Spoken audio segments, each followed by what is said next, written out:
7 de setembro de 2022, bicentenário da emancipação político-administrativa do Brasil.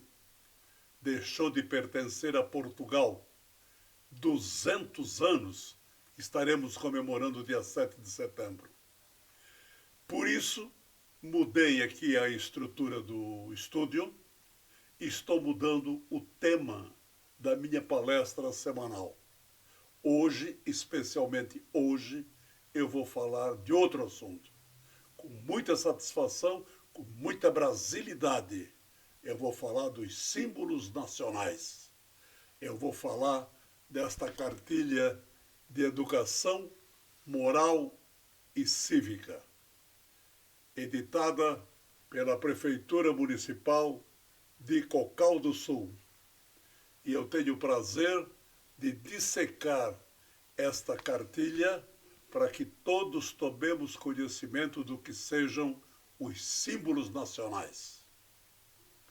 Já na contracapa, o prefeito Fernando de Fávero Marcelino, juntamente com o vice Eric Pereira Zeferino e o Luiz Carlos de Mello, professor secretário de Educação, justificam a edição de uma cartilha de educação moral e cívica para ensinar os alunos da rede municipal de ensino sul-cocalenses sobre os símbolos nacionais. Quais são, por que são e como devem ser reverenciados. A cartilha começa com a pergunta número 1 e pergunta o que é um símbolo, né? E aí pela imagem nós estamos vendo essas pequenas figuras aí que nos transportam ao que representa cada um desses desenhos, não é? É assim com o Brasil.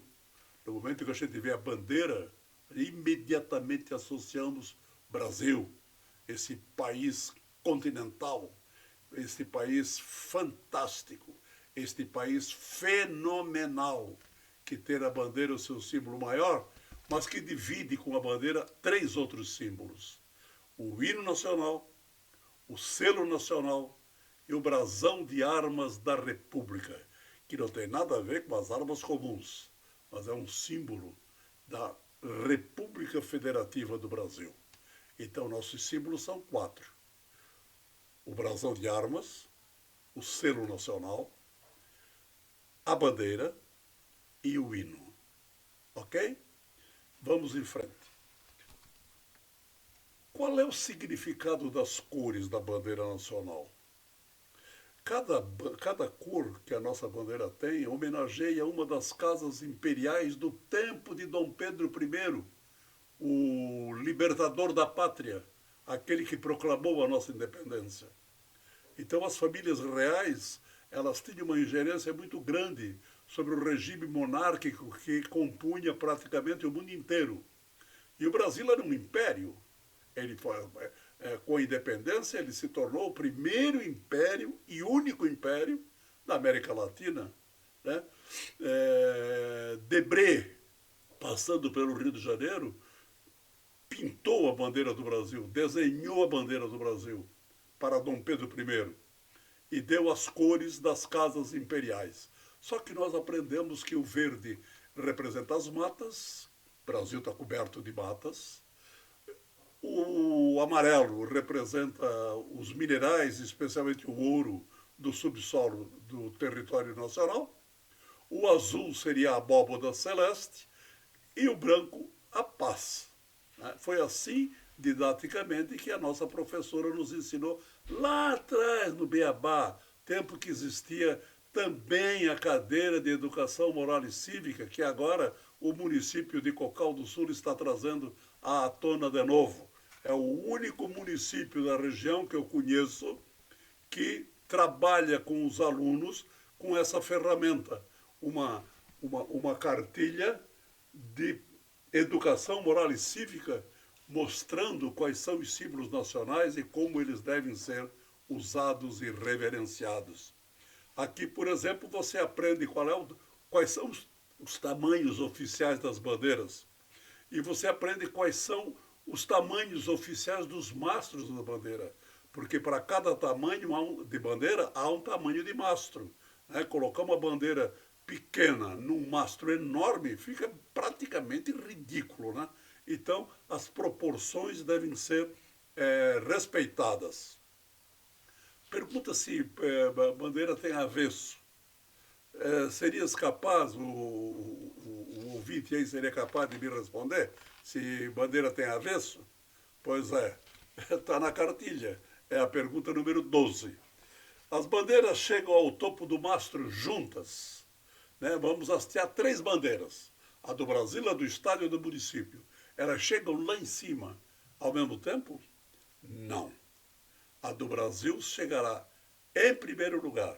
Depois as outras não têm uma sequência para saber qual deve ser a segunda. Mas em primeiro lugar é a do Brasil a chegar ao topo do mastro. E quando nós vamos arriar, isto é, quando nós vamos baixar as bandeiras, a última a deixar o topo do mastro será a do Brasil. As outras duas descem, todas as 3 lentamente, mas as últimas a deixarem os mastros, o topo dos mastros serão não. Mas a última a deixar o topo do mastro será a do Brasil. Agora, eu ouvi falar em bandeira meio-pau. O que é bandeira meio-pau? Existem 3 autoridades e apenas 3 autoridades e não tem uma 4ª autoridade em lugar nenhum, que pode decretar luto oficial na nação, no estado e no município. As 3 autoridades são o presidente da República, o governador do estado e o prefeito municipal. O presidente de Câmara não baixa decreto instituindo luto oficial, nem juiz de direito, nem vice-prefeito. É sempre o prefeito municipal, é sempre o chefe do poder executivo, municipal, estadual e federal. Ele decreta luta oficial quando? Quando morre uma grande autoridade. Aí o município fica em regime de luto oficial e nesses dias, o decreto sempre estipula por 3 dias, por 5 dias, por 7 dias. Nesses dias, a bandeira nacional ficará a meio pau se a autoridade que está merecendo a honraria for nacional. Se for estadual, o decreto do governador, determinando que estejamos de luto oficial, apenas as bandeiras do estado e do município é que baixarão a meio pau. A bandeira do Brasil não tem nada com isso, ela vai ficar lá em cima. Agora, se o luto for municipal, o prefeito baixa o decreto dizendo que durante 3 dias há um luto oficial a ser reverenciado no município. Nesses 3 dias, a bandeira do município vai ficar a meio pau. A do estado, que não tem nada com isso, e a do Brasil, que não tem nada com isso, permanecerão no topo dos mastros. Agora tem uma particularidade. No momento que tu vais baixar a bandeira, primeiro ela tem que subir até o topo, depois ela vai baixar até meio pau. E esse meio pau não quer dizer que seja metade do mastro, não. Pode ser 1 metro, 1,5 metro abaixo, já está indicando, já está identificando que naquele território há luto oficial pela morte de alguma autoridade. E vamos em frente. O que é que se faz com uma bandeira rasgada ou em mau estado de conservação? Porque, colocada ao tempo, ela fica ali chicoteando ao sabor do vento e vai rasgando. Então, nós não podemos deixar uma bandeira rota, hasteada. Recolhemos e encaminhamos a uma unidade do Exército que no dia 19 de novembro, numa sessão especial, vai fazer a incineração daquela bandeira e de tantas outras que reunidas estiverem lá no quartel para esse fim. Ok? Como devemos ficar durante o hasteamento da bandeira? Nós não vamos dizer aqui que temos que ficar naquela posição de sentido própria de militar. Não. Nós vamos ficar numa posição de respeito. Se estivermos de chapéu, nós vamos tirar o chapéu. Se estivermos fumando, nós vamos jogar fora o cigarro. Se nós estivermos de mão no bolso, vamos tirar as mãos do bolso. Se nós estivermos conversando com alguém, nós vamos parar o diálogo ali e vamos ouvir o hino nacional ou vamos cantar o hino nacional. Eu posso sair por aí enrolado numa bandeira? Olha, essa é a pergunta número 24. Depende da situação, tu pode sim. Tá? Dá uma olhada lá. Está lá na cartilha e isso o município de Cocal do Sul está ensinando para petizada, que vai aprender para o resto da vida. Como é que se procede e em que ocasiões eles podem se enrolar numa bandeira do Brasil e sair por aí. Eu posso hastear a bandeira nacional na minha casa, ali no jardim da minha casa, no quintal da minha casa, no telhado da minha casa? Eu posso estender um mastro lá em cima e expor a bandeira nacional? Hastear a bandeira nacional? Pode. Só tem uma particularidade. Se ela ficar hasteada à noite, ela tem que ter iluminação própria. Perfeito? Aí me perguntam assim, mas escuta, e que hora se hasteia e se arreia a bandeira nacional? Hastear é levar para o topo do mastro. E arriar é tirar de lá, é baixar, é descer do mastro. Geralmente às 8 e às 18, mas a lei não especifica horário. A lei determina o seguinte, que a bandeira nacional pode ser hasteada a qualquer hora do dia e da noite, com uma observação: se for à noite, ela tem que ter iluminação própria. Ponto final. Termina aí. Ok? Essa é uma bandeira, essa é uma outra pergunta que está inserida no contexto da cartilha a que eu estou me reportando. Eu posso colocar a bandeira no pátio da fábrica? No pátio do ferro velho? Pode e deve. Estabelecimento bancário? Pode e deve. Dentro de igreja, de templo religioso? Pode? Pode e deve. Né? Porque não há barreira para nós demonstrarmos o nosso patriotismo. Nem de ordem religiosa, nem de ordem racial, nem de ordem nenhuma. No Brasil, o nosso símbolo maior é a bandeira. Tá? Onde é que podemos comprar a bandeira nacional? Geralmente em livrarias e papelarias. Mas há outros estabelecimentos comerciais que também possuem em estoque unidades da bandeira nacional para comercializar. A bandeira pode ser passada a ferro? Essa resposta está lá na pergunta número 35. Por que existe apenas uma estrela em cima da faixa Ordem e Progresso? Ou por que tem aquela faixa em Ordem e Progresso? O que ela significa? A criançada ali de Cocal do Sul vai saber disso. E nós, com certeza, aprendemos errado, especialmente com relação à estrela que está em cima da faixa. Eu faço até o desafio. Você aí que está me dando a honra da sintonia, não aprendeu que aquela estrelinha que está em cima da faixa Ordem e Progresso representa o Distrito Federal? Aprendemos errado. Não é o Distrito Federal. Perfeito? Estrela tem grandeza? Tem. Se tu examinares a bandeira nacional, tu vais encontrar estrelas de 5 tamanhos. Depende, é porque todas as estrelas representam uma unidade federada, um estado ou território federal. E, pelo tamanho de cada um desses territórios estaduais e o Distrito Federal, há uma estrela correspondente. Todas as estrelas foram extraídas de constelações que o céu do Brasil mostra nas noites de todos os dias. O que é que não se pode com o hino nacional? Eu vou responder. Não pode cantar em vozes. Primeira voz, segunda voz, terceira voz. Isso não existe. É uníssono. Segundo, não pode ser em arranjo diferente daquele do Alberto Nepomuceno, que é esse tradicional que a gente canta todos os dias, em todos os lugares. Perfeito?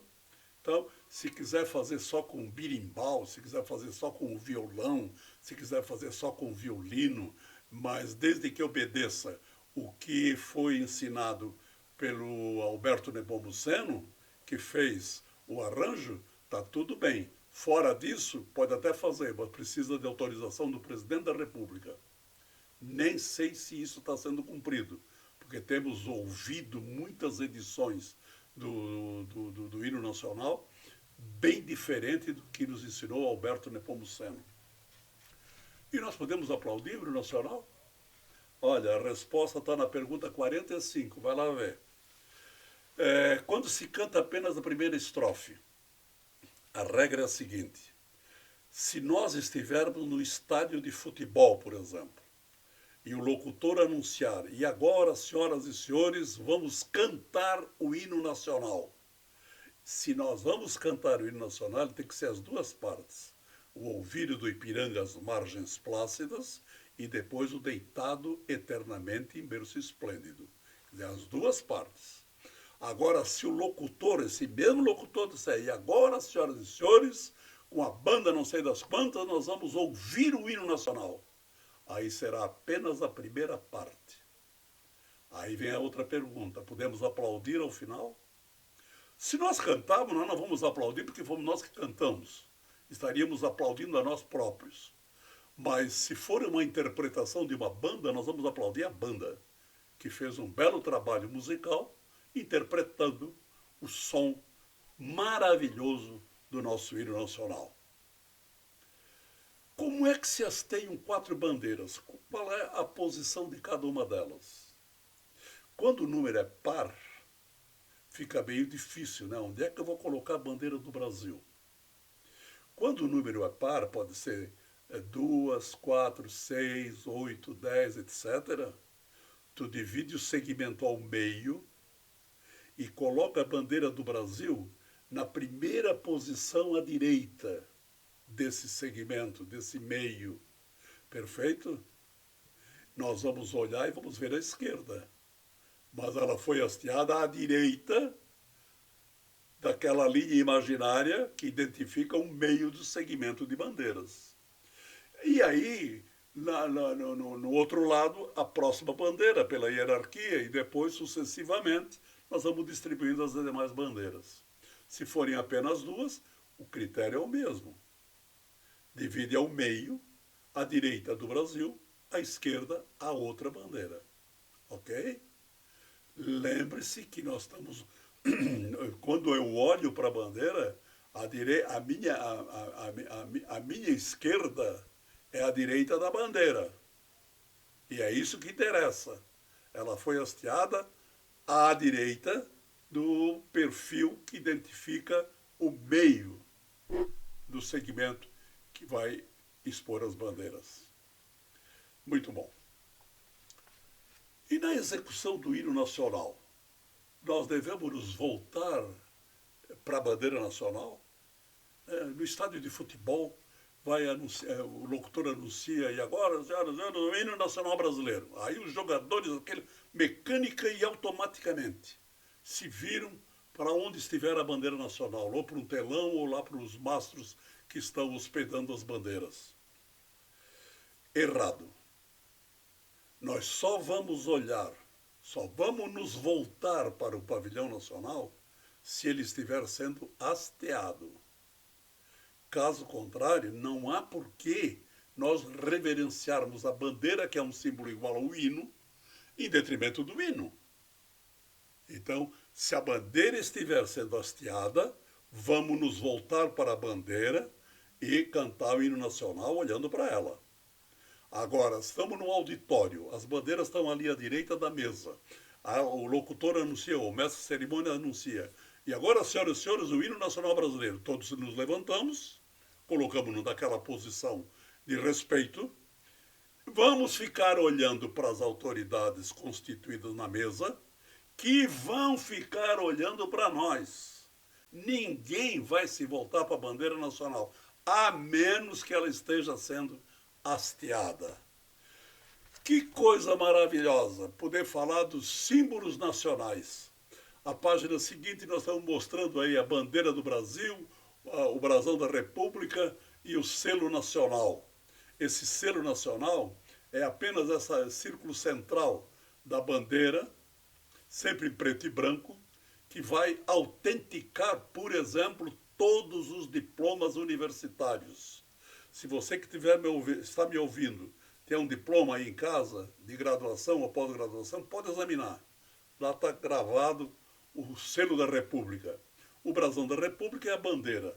Na página seguinte, o estado de Santa Catarina, representado pela nossa bandeira estadual, pelo brasão de armas do estado e pelo hino de Santa Catarina. A propósito do hino, há uma observação importante. A letra não tem nada a ver com Santa Catarina. Dá uma lida e refletida, não tem absolutamente nada. Foi adquirida, assim, uma amizade que o Hercílio Luz, governador, tinha com o Horácio Nunes, comprou o hino que o Horácio fez para a comemoração da abolição da escravatura. Então eu disse, dá uma lida e não vais encontrar nada de Santa Catarina. Mas nessa lida que tu deres, na letra do hino, tu vais ver que ele se refere realmente à abolição da escravatura. E na contracapa, né, o desenho está mostrando, e eu estou mostrando aqui também, nós temos a bandeira de Cocal, nós temos o brasão de armas de Cocal e nós temos o hino de Cocal, para as crianças aprenderem, né, o que é a bandeira, o que é o brasão de armas de Cocal e quais são as estrofes que compõem o hino oficial de Cocal do Sul, que foi composto, o poema pelo Monsenhor Genor Neves Marques e a música pelo Jaime de Brida. Estou feliz. Fiz o que eu pretendia fazer há muito tempo. Falei dos símbolos nacionais.